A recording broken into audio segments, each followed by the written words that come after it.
pangarap.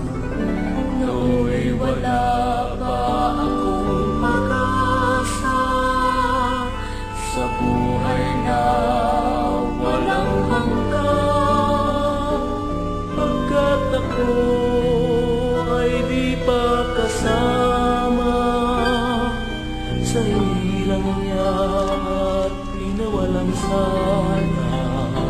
Kung ako ay naging mapalad sa Iglesia ni Cristo ay tinawag, ang pangakong tunay na buhay ay sa akin niya sadyang ibibigay.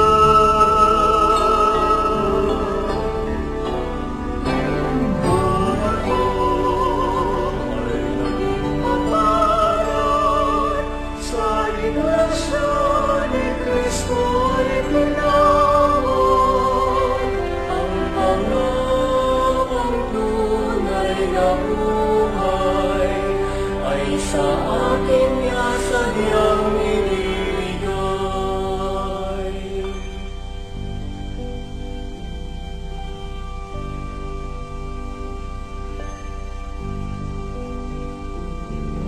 Ako'y wala pa akong pag-asa sa buhay na walang hanggan,